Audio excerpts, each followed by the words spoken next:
G'day, Aussie Gridiron fans. Welcome to the Gday Gridiron Podcast, the reaction show for Week 5. I am on location, but we're going to get into it anyway.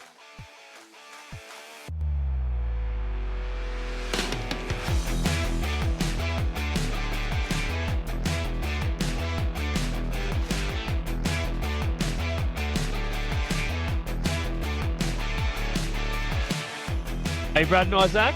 How are you going, boys? Better than Mark Sanchez, I'll tell you that. Sorry. That's a deep cut, Brad. Yeah, sorry. Yes.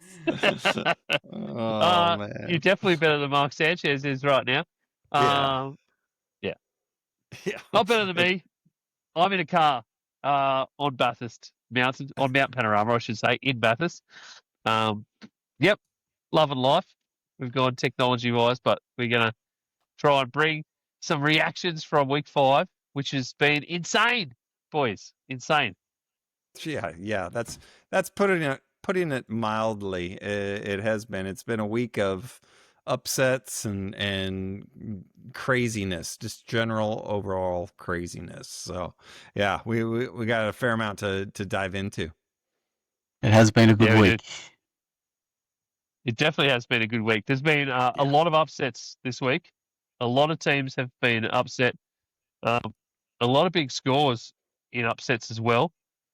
There's been some fairly interesting stuff just when you go down the list of scores.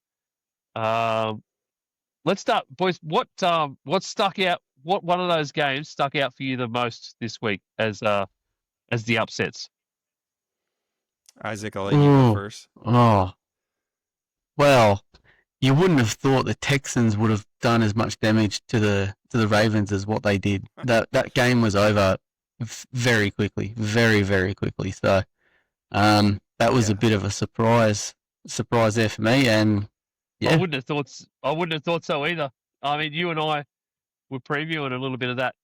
We were talking about that on the preview show, and there's no way I thought the Texans were going to get over the Ravens. I thought this was going to be an easy 200+ yard game for Derrick Henry, to be honest.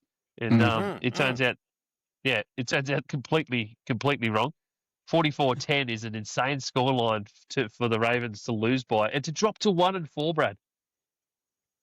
It's the wheels are falling off, and now the axles are grinding down to little nubs. It's it's insane what's happening there. Not in a million years at the beginning of the season would I have thought that Derrick Henry would be fine. Well, I don't know. Is it a schematic thing? Is it an injury thing to the offensive line? Is it just Father Time catching up to him? But it's not working. Whatever they've got going in there. So I wouldn't have thought it would fallen off this badly, because they've been without Lamar before, but they looked lost in this game, and that's not characteristic of Harbaugh coach teams. But both brothers had some difficulties this weekend. Yeah, we talked about that too, Brad. Though that how long till like John Harbaugh really gets, when do we start asking the question? And we asked that question of, it's how long can you keep doing the same thing and expecting a different result? And here we are again. We're 1-4 now. 44-10 loss to the Texans. That's bad. Brad, what stuck out to you? Which one of those games? Oh, mate, I had a million of them. If I had to choose if I had to narrow it down to two, it'd be the Tampa Bay Seattle, because that game was just, man, that was unreal. It was unreal. And then so my normal Sundays is, to make this point longer, my normal Mondays is because I've been on holidays the last few weeks.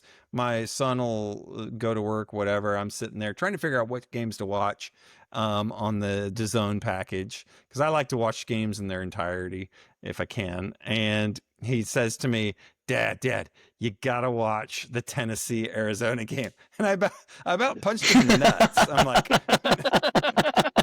No, son, don't ever tell me to watch the Tennessee-Arizona game. I'm sorry, no, that's sacrilege for a football fan. Take a But he's strand of his not hair only and get him honest. DNA tested. Yeah, exactly. Exactly. But I did, and holy cow, was he not wrong? It was amazing. So that game is probably the one that, just in terms of the sheer absurdity of it, stood out to me the most. Yeah. Did Anderson show you what I was tagging him in on Instagram, mate? No, No.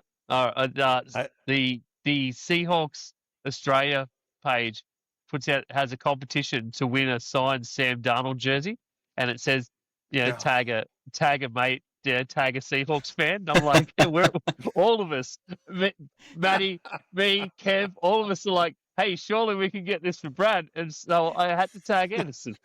I'm like, surely That Dad is is like this, mate. No. Shout out Seattle Seahawks AUNZ. That is awesome. That's really cool. I like that. I like that. I was just I was hoping for a bit of banter. How about let's for me Patriots Bills. We did talk about that one a little bit, but Patriots Bills. The Bills going down to the New England Patriots, but like this is a new New England Patriots almost.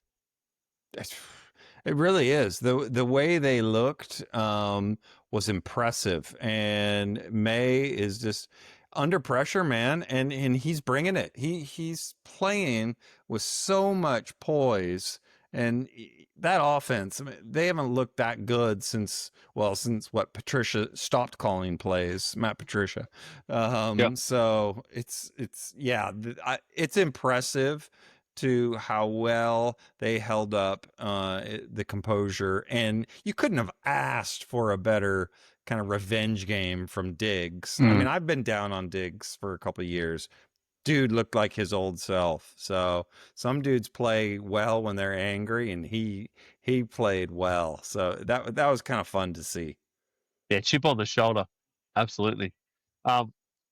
Another game I had my eye on, really, well, I didn't have my eye on, was when Miami went up 17-0 against the Panthers. I pretty much switched it off. I was like, no, I'm done. And then not long after, I turned it on, and the Panthers had come back. So that was another one that really surprised me with the result, that the Panthers actually did come back and Miami let it slip, which makes McDaniel's butt get even hotter. Yeah, it really does. And I mean, you always ask the question, well, is there anybody else that's better out there? And what would they get by firing him? Because he's very well liked in Miami by the players, at least. But still, you just got to wonder, man, how much longer are they going to stick with this? Because regardless of what the players feel, regardless of the positive energy, it's just not working. It doesn't win games, right? Yeah, absolutely. And it'd be one thing if it was, going up against the Rams or San Francisco or, Philly, one of these elite teams. But we're talking Carolina here. Yeah. So, it's they made Trey Young look like a legitimate number one quarterback. And Brad, just absolutely did. Just one thing on that, Brad. We can't put the Rams in elite territory after what they did to us on Thursday Night Football. That was far out. That was made Kendrick Bourne look like Randy Morris. Jesus Christ. Mate, 49. Credit to Mac Jones, though. That dude. Well, I mean, we've said it before. We've all had a bit of a love for Mac Jones. Brad and I definitely have said that the kid definitely can play. And here we go. Yeah. He was the absolute proof. Yeah. That kid is an absolute warrior. He looked like he was about to puke at the end of that game when they were bringing him off. Like he was full on dry heaving on the sideline. But what an absolute stonking game the 49ers played. Totally, they've won me over now. Sold me for sure. That that team can do anything when they've got absolutely no one on the field. You're missing half of your guys, and you still put out that kind of performance against the Rams. You know, who weren't the Rams weren't slouches though, Isaac. Like it was still a pretty decent game. So they hit out their hardest, but I just think that was just the Mac Jones game. That's what that's got to be remembered as. If he never plays another game ever in the NFL, that's the Mac Jones game. And I think it will be. And I was having some discussions at work with guys about this game, and it was like McVay ran the risk, and the risk didn't pay off. Yep. And if the risk did pay off, they would have been like, "Oh, he's a genius. He's a Sean McVay." But this time it didn't, and we're seeing the result. It resulted in a loss, and a pretty. Yeah, I'm not. I want to say a pretty bad loss, but it wasn't a bad loss. We didn't play bad. It was just a loss we shouldn't have had. Yeah, and he didn't say he said afterwards that he was sick about the play calling in that last drive, and it wasn't specifically that last play. He maintained that he would go for that. He wanted to go for the win, and he wanted to go for the kill, but he hated the calls that he put out. On reflection, he hated the calls that he put out there on the first 3 downs when he just ran the ball for no reason. Like you didn't try and do anything else. So it's sort of you didn't put it in your best player's hands at the end of the game to win you the game. When a lot of other guys, especially Stafford and Nakua, were still lighting up the scoreboard always, and they have been for weeks now. You don't put it in their hands. You just go a different route, and then you end up with this. Against the 49ers team, who again were down, but defensively they were monsters on that D line. It was unreal to me. I don't think the Rams. Here's the one thing I would say, Isaac, about the Rams is I don't feel like you can pin it on any one person. The kickers had how many kicks blocked? And 3 running back fumbles. Yeah. Corum and Kyron are fumbling the ball far too much. And I'm not putting it on one person in McVay as well. Like Kendrick Bourne, he's a decent wide receiver, but he should not have been lighting up our secondary. Like what are we doing? What kind of calls are we making on defense for him to just get in the middle of us and run for? Well, I think he had 149 or 150 yards receiving. So even those defensive play calls were a bit how you going.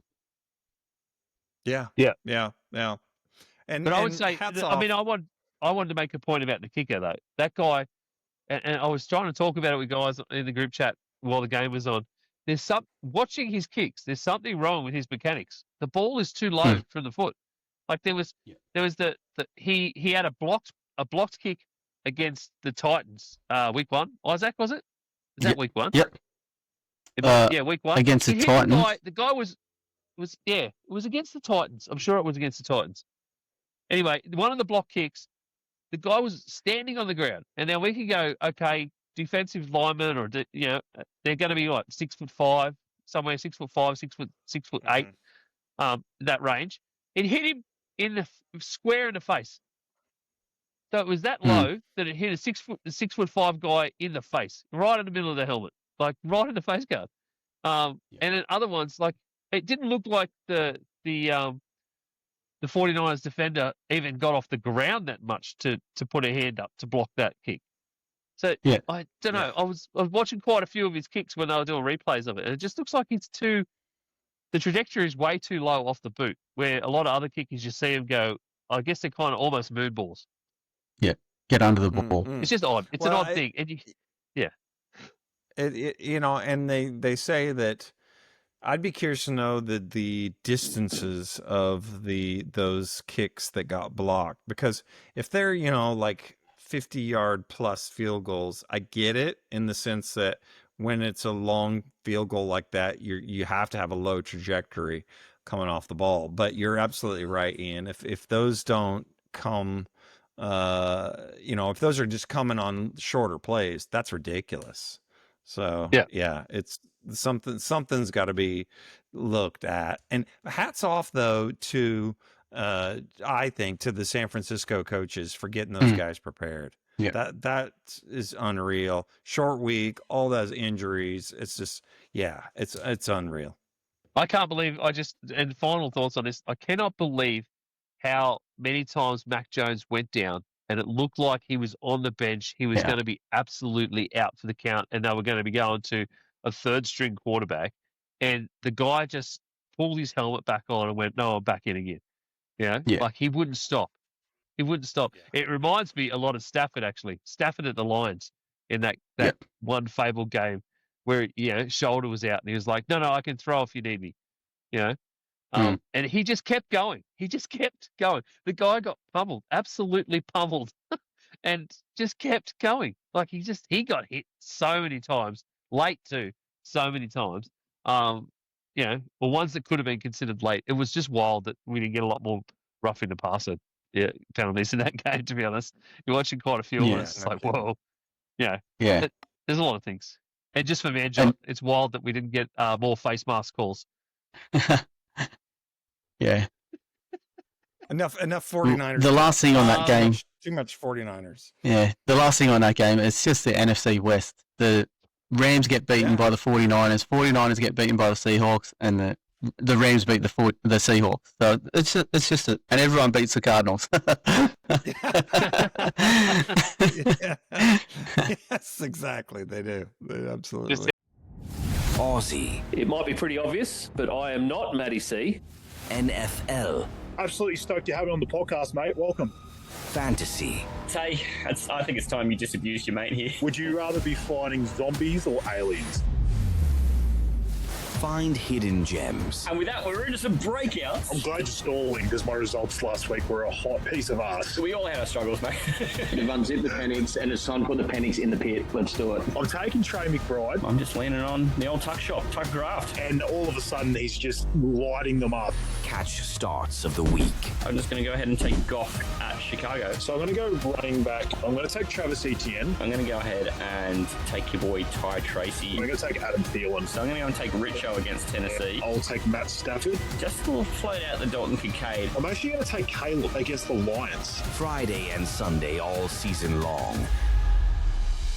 The Aussie NFL Fantasy Show. Yeah, I know.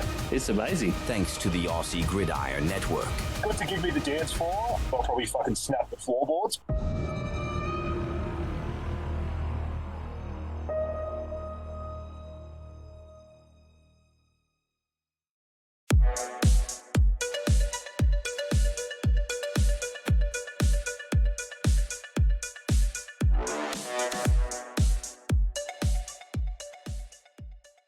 We got a whole bunch of reactions from fans around sort of different social media pages this week. Isaac again went out and put out a post up on our Insta. That went up on our Facebook as well. It also went in the NFL Down Under fans page on Facebook. So if you're a part of there, watch out for those reaction posts every week. We just keep sneaking them in there and getting some thoughts from people, which has been great. So we're going to kind of run through a bunch of those and have a bit of a chat about them tonight and chat about those games a little bit. We've talked about a few of these already, so I probably should just start with those. Let's start with the New England stuff. Aiden Carroll says, big win for New England, still a team in development, but there are good indications. I'd like to think that a 10-win season may happen this season. And our mate, Big Kev, says Drake May has arrived. He led that team down the field consistently second half. The fact they let Ramondre even keep touching the ball, let alone vulture those 2 TDs, makes me sick. So let's go with the first part there from Aiden. 10-win season for New England. What do you reckon, quickly, Brad? You think that's possible? I think it is right now. I think 10 wins might be a little bit ambitious, but this is the best that they have looked since Brady left. Really. Yep. May had a QBR rating this last game of 82.1, which is really good. Only gave up 1 sack. And again, that's the best since 2022. And their defense, it's just looking legit. So they're going to knock on that door. I still don't think they'll get there, but they'll knock on that door. I disagree with you there, Brad. Like, I'm looking at the schedule on ESPN now. They've got Saints, Tennessee, Cleveland, Atlanta, Tampa, Jets, Cincinnati, and Giants, all before their bye week. So there's maybe 5 wins in that. And then they've got Buffalo, Baltimore, Jets, and Miami again. So there's and they've already got 3 wins. So out of those remaining They're 3-2. 12 games, they've got to get 7. And their schedule is not the hardest. When you're 3-2, you've only got to get you get 7 more wins out of this. I think that's that stretch you just said, Isaac, is I think 10 wins is pretty possible. I think 8 to 9 is I think that's a lot more sure. If we were betting on this, I think you'd be finding that would be you'd be paying about $1.10 for an 8 to 9 win season, Brad. For a 10 win, we'd probably be around the $1.80, $2 mark. So, I think they can get there. I think they can get there. They're going to make it interesting, which it's been a while since you've said that about the Patriots. So hats off to them. That's for sure. Kev's bit. I agree. I'm surprised they even let Ramondre keep touching the ball. I mean, he gets 2 TDs in this game, but I'm really surprised the amount of drops that this guy's had. And I know you have to keep giving a ball back to somebody at some point and try and let them succeed to build them up again. But holy crap, how many times are you going to touch the ball and drop it? And there's a lot of drops going on at the moment. Some of them dumb ones, but Ramondre's are all just total slip-ups. Just crazy. Yeah, he's got a negative EPA per rush. So the dude is bad. That's just he's having a real bad run. Yeah, he's having a real bad run. I think they should just go full air raid, mode. Just chuck it every play. Just do 1 run out of 10. Well, I think he got the more touches because Gibson went out, right? Antonio Gibson, he did. He went out, so there's only him. I think Gibson's out injured now too, from memory. Yeah. So there's him and Trayvon Henderson that should be getting more touches, but for the listener who wrote in and asked that question, I think it's mainly because Gibson went down injured, so they had to keep giving it to Ramondre. Yeah. I can't believe Travion Henderson's not getting more ball, to be honest. But you look at how other rookie running backs and rookie wide receivers are doing in the league right now, week 5. And Travion Henderson was right up there with guys like Scatterbo. But just give the guy the ball because he's got the skill. You drafted him for a reason. Give him the ball. Anyway, a bit more Seattle talk before we really get away from that. Chris Salmon said, with a bit of luck, and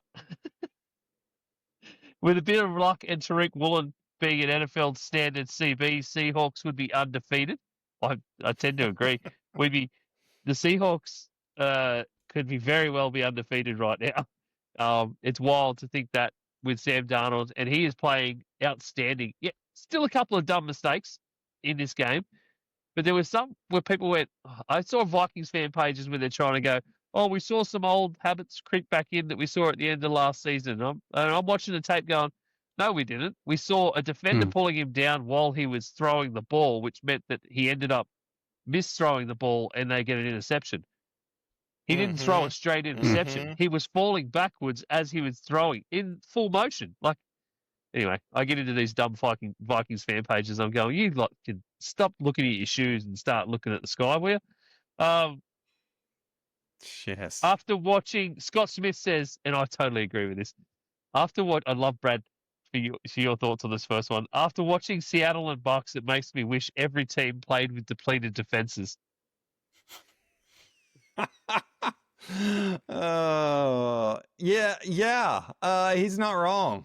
Absolutely. Basically, I was waiting for them to bring out the flag football, belts, because.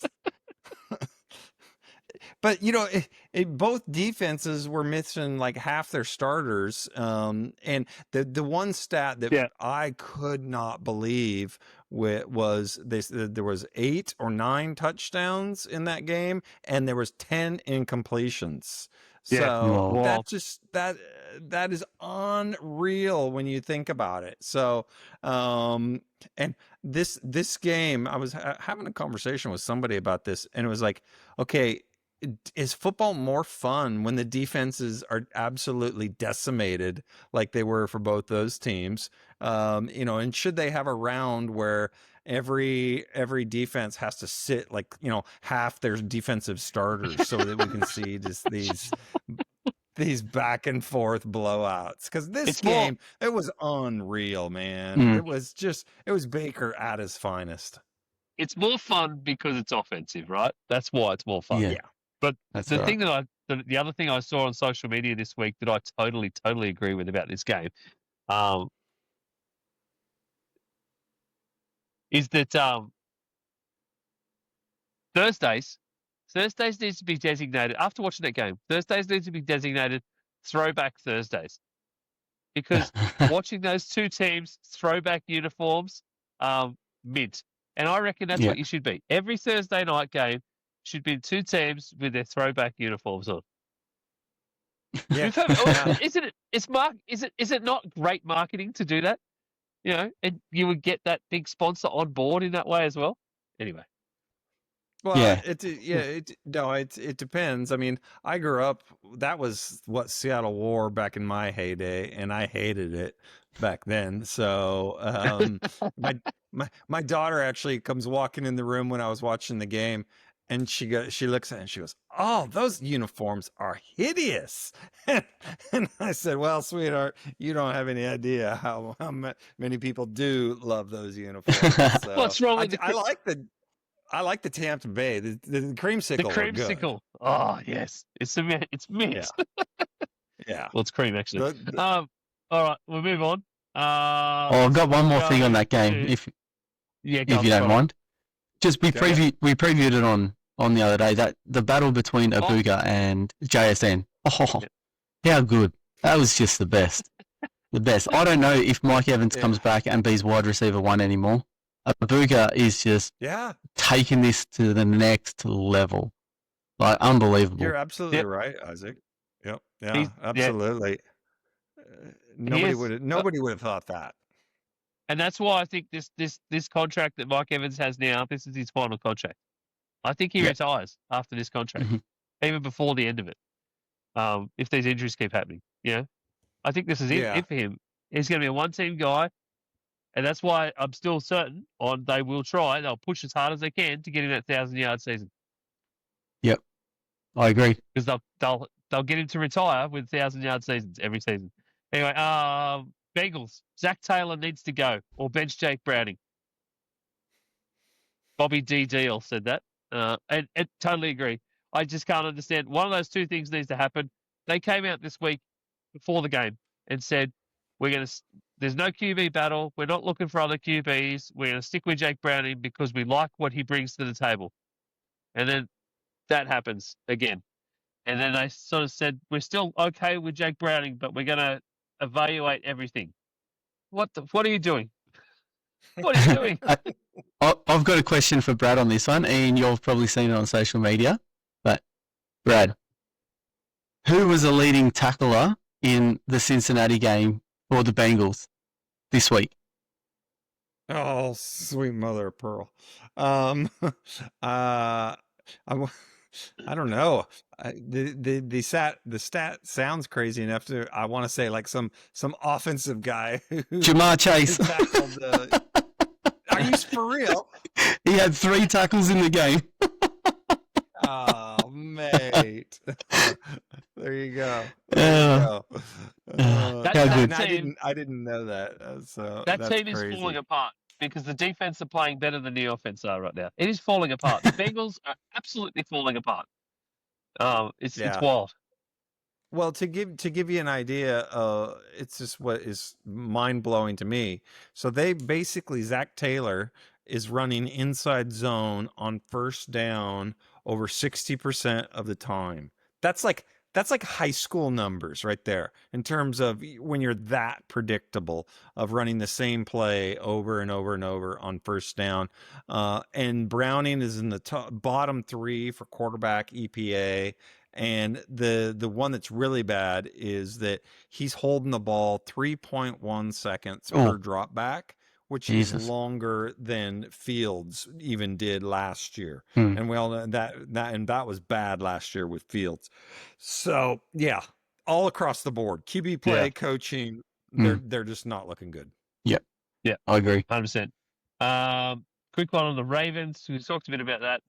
Tim Straker said Zach Orr needs to be fired yesterday, and Harbaugh is gone at the end of the season. So there's more people are agreeing with us now, Brad, on that point. That there needs to be coaching. There needs to be a whole regime change at Baltimore because they're not going to. Nothing's. You're not coming back from 1-4. I just don't see it. Not to be in a championship game. I just don't see it. Well, Anyway, you know what's going to happen is Zach Orr is going to get fired, and not Harbaugh. Yeah. The scapegoats. That's what they're all setting up to do. Broncos. Scott Hempel says, great win by the Broncos. Honestly thought they were no chance down 17-3 heading into the fourth quarter. Had some calls go their way, especially at the end. But what was going in the... Yeah, so that's it. So, absolutely going their way. But it got some calls at the end, especially at the end. Yeah, Broncos, great win. The crazy stat that I heard with this one was that at some point in the third quarter, they had the Broncos had a win probability of 4%, and yet they came back and won it. So 4 lead changes in the last 6 minutes. 3 missed kicks, and so it's just wild. Just again, just wild. And on that final play, I don't know if you've watched the game or the highlights, but it looked like Devonta Smith got in the way of AJ Brown, and it should have been caught. But like the Eagles had 2 players there that could have caught it. They had the best chance at catching it, and they got in each other's way and fumbled it. Yeah, and that's kind of indicative of the season this year. Yep. There was an absolutely horrendous missed pass interference call though too, where the Bengals ended up with they ended up with a takeaway, like an interception from it. Absolutely horrendous. You see, AJ Brown actually gets pushed over by the defender, and then the one behind him that was covering him originally was the one that ended up intercepting the ball. It's just horrendously bad. Like it's right there. He's in his hands, and he still missed it. Bo Nix is having a sneaky good season though. For a guy that he's still taking a ton of sacks. He was 24 of 39 for 242 in this game. And again, we mentioned it the other day, Isaac. J.K. Dobbins. Holy shit. Another 79 yards on the ground, 20 carries. I think they signed J.K. Dobbins to run the legs off him, apparently. Well, 100%. Run him into the ground and go to your rookie RJ Harvey. Like it's right there. So, yeah, the Denver win was a good win. Yeah, really good win. But like Brad said, with the possibility of 4 at the start of the fourth quarter, I think it was like 17-3 or something, and they come back and win. Yeah. All right, another couple. Quick one here from Matty C. What's going on in Las Vegas? The rare situation where it's difficult to distinguish which unit is the strongest. I actually said back to him, it's difficult to distinguish which unit is the worst. That's what's going on in the Raiders right now. Pete Carroll's record at the Ravens is abysmal right now. It's he's trying to change culture, and everybody knows culture is the hardest thing to change, but you got to get some results out on the field. So Matt is exactly right. They're 22nd in EPA for offense. They're 24th on defense and 27th on special teams. So and here's the crazy thing is that they've led at halftime in 3 of these games. So, and it's this, they haven't come up with the goods at all. Yeah, it's interesting. It is. And Gino's Very Gino's interesting. playing poor. Like Gino's not playing well at the moment. Yeah, he is. He is. And I've been a huge Gino proponent, defender, but he is playing bad. You know, to me, the Raiders they're like the American buffet where, you know, it looks good from the distance, but then you get up close and you're like, how long have those eggs been there? But is that bacon? What is that? You know? So I'm gonna just go and make a Texas waffle instead. yeah, exactly. There's nothing I remember more about Texas, Brad, than a Texas-shaped waffle maker. Well, You walk of downstairs in a course. hotel in the morning, and the waffle line was the shape of the state of Texas, and I was just like, "What the You hell?" act, you act like that's a strange thing, Ian. Come on now. I didn't actually. Now that I've got an American room, I never got to ask one. Does every state have their own state-shaped waffle line, No, or is it no, just no. it's just a Trust. Texas thing, isn't it? No, that's just if Texas could make that law, they would. They'd make everything has to be in the shape of Texas. So you'd have Texas shaped condoms and everything. It'd be bad news. They don't use them. A couple more. Let's get through these quick if we can. Oh, here we go. Big fan of the show here. Me. This one was from me. I sent this to you as a reaction, Brad. I was trying to talk to you on text, and you didn't even reply to me, you bastard. If Sorry. the Chargers actually had an O-line, they'd be number one in the league right now. Herbert has zero time to throw, but manages to fire the ball out like a gun. But they cannot get any ground game going, so it just destroys them. Yeah, you couldn't have said it better. Hmm. They I just read an interesting stat. They're 31st in their pass block win rate. And so that's horrible. In case you didn't figure out, there's only 32 teams and they're 31st in the pass block win rate. So Herbert's average time before he's getting pressured, is 2.1 seconds. That's impossible in the NFL to operate in. Yet, but he's still producing good stats. So for him to have that little time, but still be making the throws that he's doing, it's MVP type quality. But you're not going to hear that because it's just, you know, because it's taking him elite level play just to be mediocre for the team as a whole. So, and you know, it's just that both tackles are out. They've had lots of injuries on offense. Their right guard that they spent a lot of money on, he's only played, I think, less than half the snaps. So it's the line play is what's hurt them. So you're spot on. And Hampton's out now. I'm I just think. amazed the way he gets the ball out. Yes, he is. Hampton's out too now, so that destroys him again. Yeah. It was just wild. I was just going, watching that game. I was like, they could be doing so much more right now if they could just hold the line, hold the rusters up for like an extra half a second, and let Herbert get to a second and third read rather than he. Yep. I mean, he fires out. He fires out absolute bullets, Brad. They are coming out fast too. So Oh yeah, it's yeah, and with Hampton's now on the IR, so they're running back. You know, so going into the season, they were pretty excited. They thought they drafted Hampton the first round. They pick up Najee Harris. They're thinking we're going to have a really good 1-2 punch. And now both of them are gone. They're down to their third string running back. The line's decimated. It's welcome to the NFL, man. It's rough. But that's been the Chargers the last couple of years, right? There's always injuries or one of their major stars is going down, and it's just the Chargers thing. Yeah, you're spot on, Isaac. Yeah, it is just a Chargers thing. What was that running back's name? I can't remember. I was watching it and I meant to write it down. He was their third string running back. He came in the week of within a couple of days. Didn't know the playbook at all. And had to try and learn the playbook in a couple of days. Vidal. Hassan Haskins? Cavani Vidal. Oh, Vidal. Okay. Yeah, Vidal. He came in. Knew nothing. Knew nothing of the playbook That's at all. wild.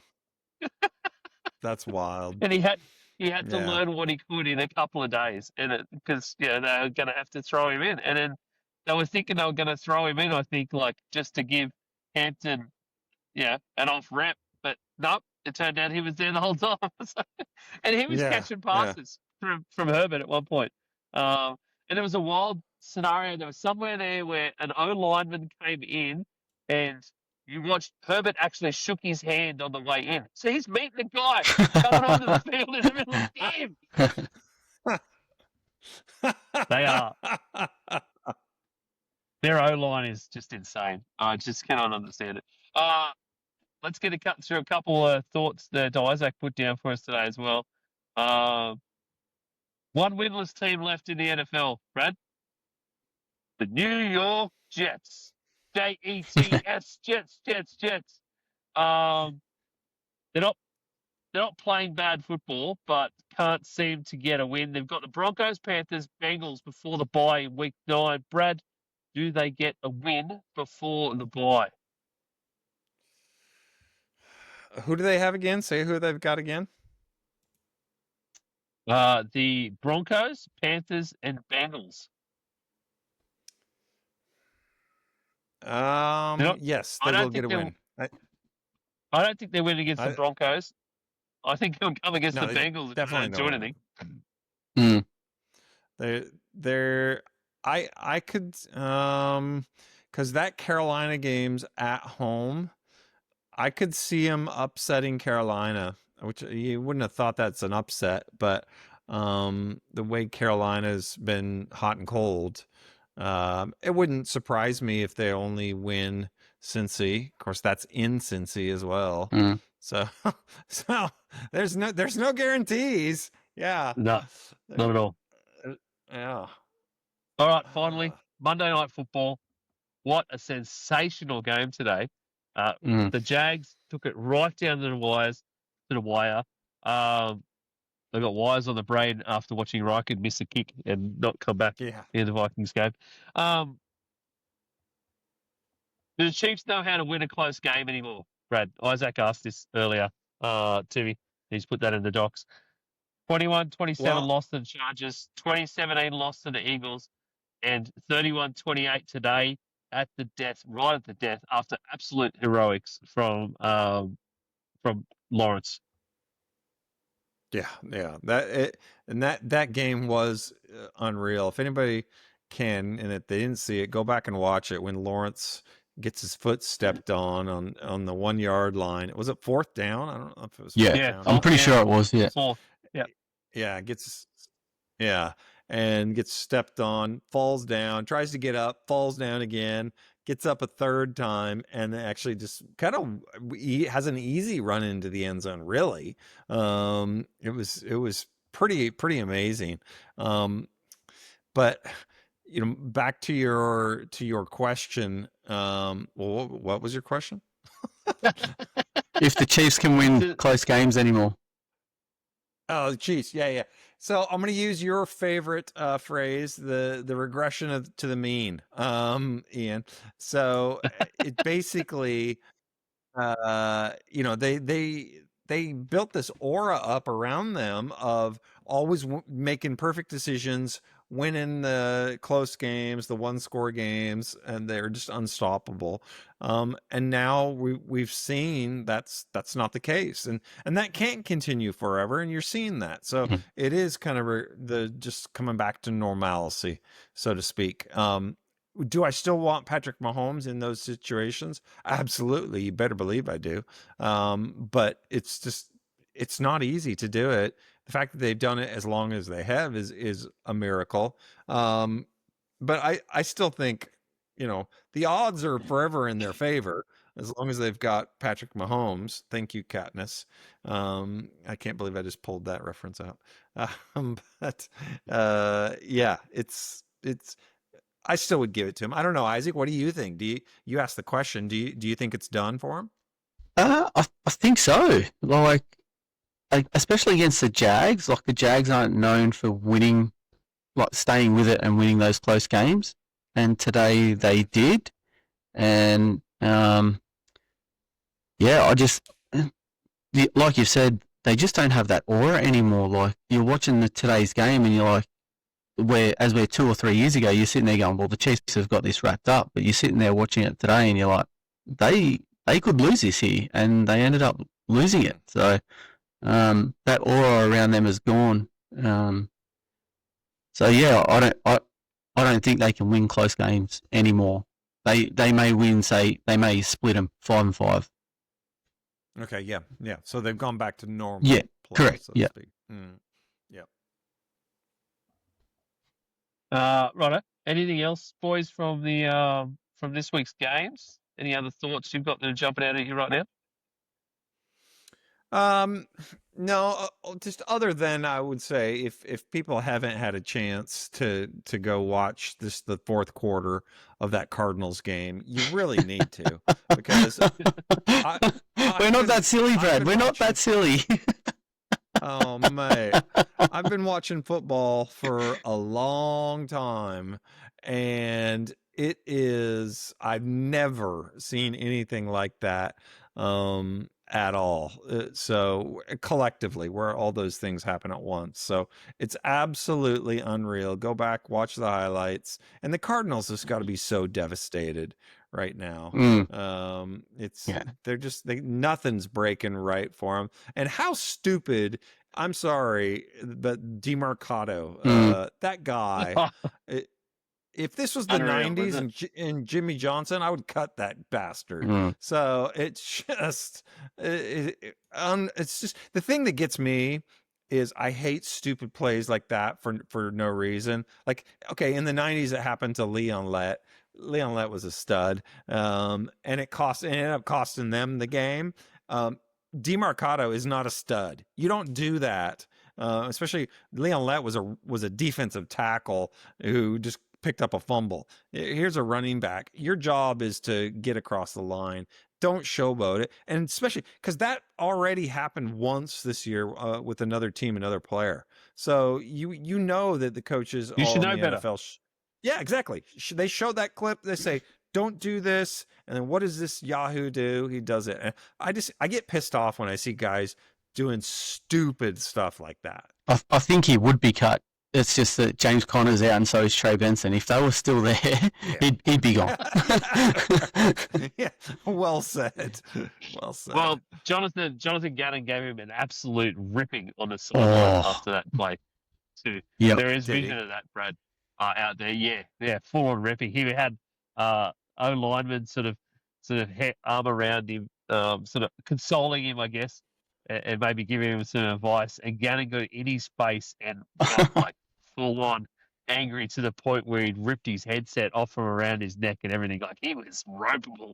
So I think he would have been cut if it wasn't for the fact that the other running backs are out. So fair enough. I'll give you a last couple of quick thoughts. Justin Jefferson is back.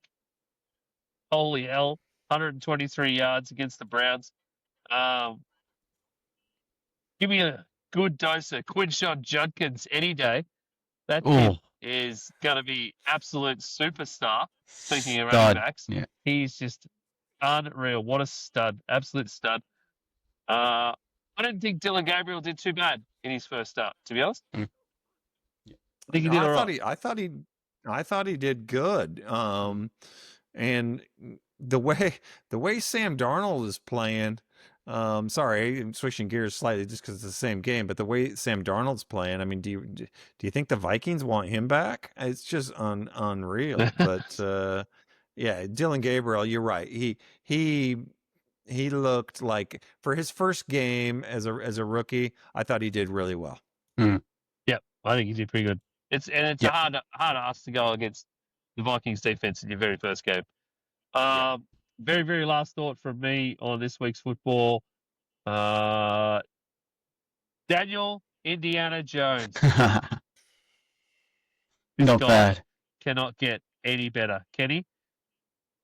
5 games, 1,290 yards, 6 TDs, only 2 interceptions, a 79.7 QBR, first in the league on QBR, Brad.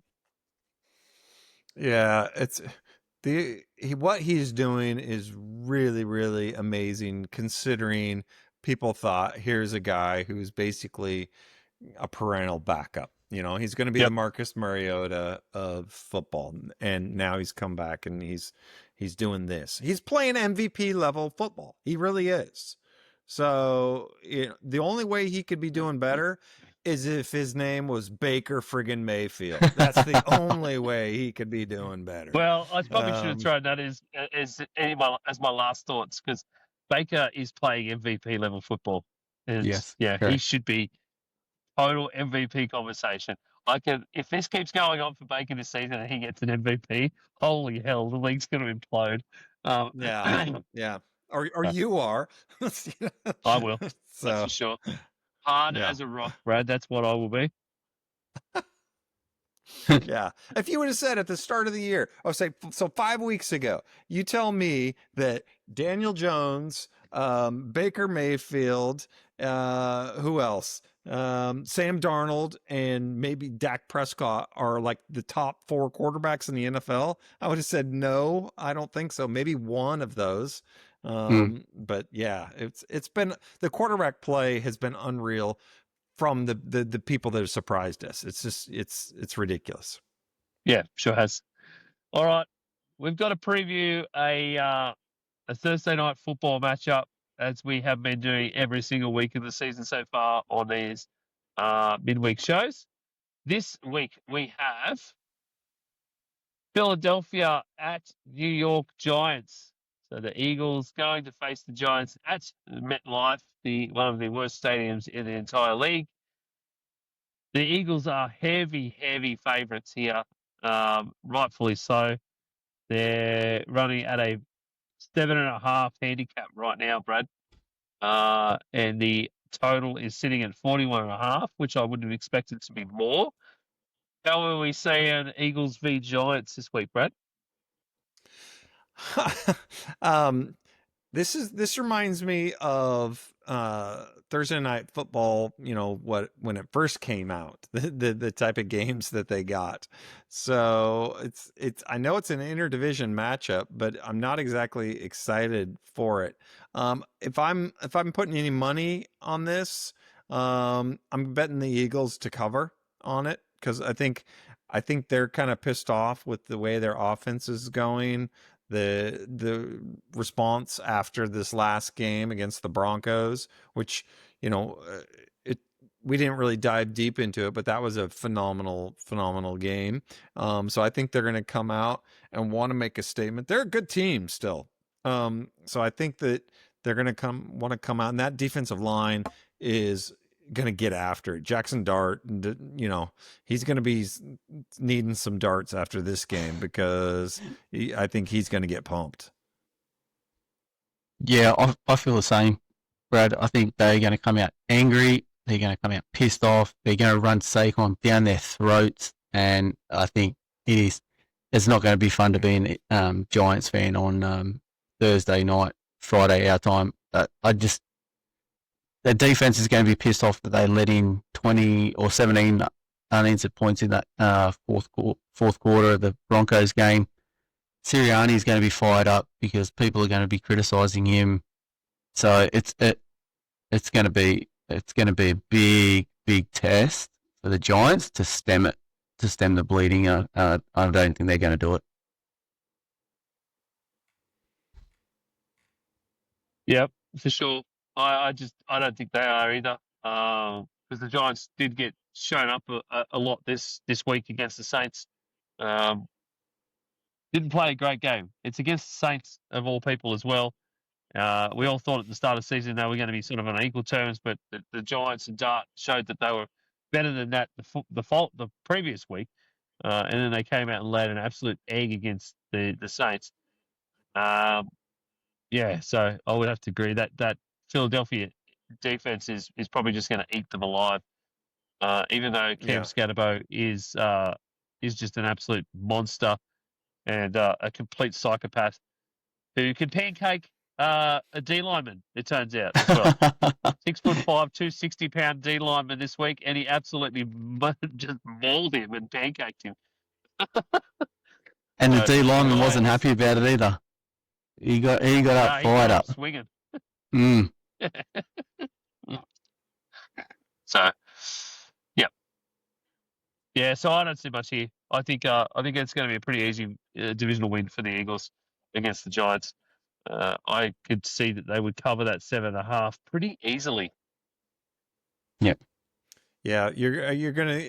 I think the Giants are gonna throw early, throw often, get up, and then you're just gonna see Saquon, just a heavy dose of Saquon, because that Giants team, they're giving up over 140 yards rushing a game. Their opponents are averaging 5.3 yards per carry. So it's once they get a lead and they can appease AJ and Smith, then you're just going to see Saquon. Yeah. Yeah. Well, the Giants started well in the game against the Saints. They were up 14-0, and then all of a sudden the arse just fell out of them, and it's not good leading into a week when you're coming in to play Philadelphia. In the words of Cam from Tennessee, we ass. So yeah. We ass. We ass. Brad, how about a quick given the Eagles are we know the Eagles are gonna throw early. How about a quick Dallas Goddard multi? Oh, yes, please. Dallas Goddard anytime touchdown at 375. Dallas Goddard over 4.5 receptions, 212. And I'm just trying to find his final line because I messed it up. Alternate receiving yards. Dallas got it 30+ receiving yards at $1.59. We've got an even $5. Yes. Love it. Sign me up. I'm going to sign it up right now, Brad. You've got no choice in it. I am signing up for it. Straight into the Bets with Mates group. Quick Dallas got it, Marlon, because I agree. I think they will throw early, and I think it's going to be. Goddard had a great game, and he's been a touchdown machine the last couple of weeks since he's been back and absolutely healthy. So he has got 4 in the last 3 games since he's been back. That's about all you could bet on, really, on this game, apart from it's not a good game to bet on, that's for sure. Yeah, not at all. Anyway, hopefully it's as fun to watch as previous Thursday night football games. That's all we can do is cross our fingers. Hey, if Tennessee Cardinals can be a fun, exciting matchup, then don't sleep on anything in the NFL. This could turn into an exciting game. You're still talking about that Tennessee game, Brad. Still talking about the Titans game. Anyone? You had to watch it. Maybe they're his gap year team. Oh, shut your hole! No, no.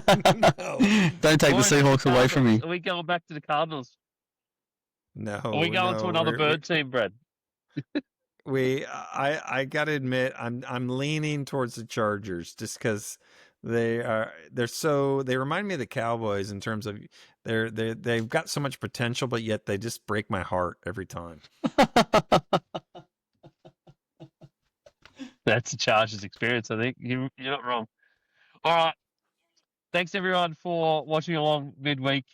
This has been the reaction show. As I said, if you want to get involved in our weekly reaction show, you can have a look for those reactions posts that get put up around Monday in or around the games. You'll find them on Facebook, on Instagram. You'll find all our links to our social medias at our linktree /Aussie Gridiron Network, as well as all the links to everybody else's socials and all the podcasts, and on YouTube. So if you're listening to this, please check us out on YouTube, like and follow there, because we are in the 990 subscribers right now. So if you're not subscribed on YouTube, please jump on there and subscribe for us. We really want to get to that magic 1,000 subscriber level. That would help us out immensely. So please do all that. Thanks very much for listening. We'll be back on Saturday with previews for Week 6, the games we want to watch, and of course Monday Night Football as well. So please check that out when that comes out. And until then, see you later.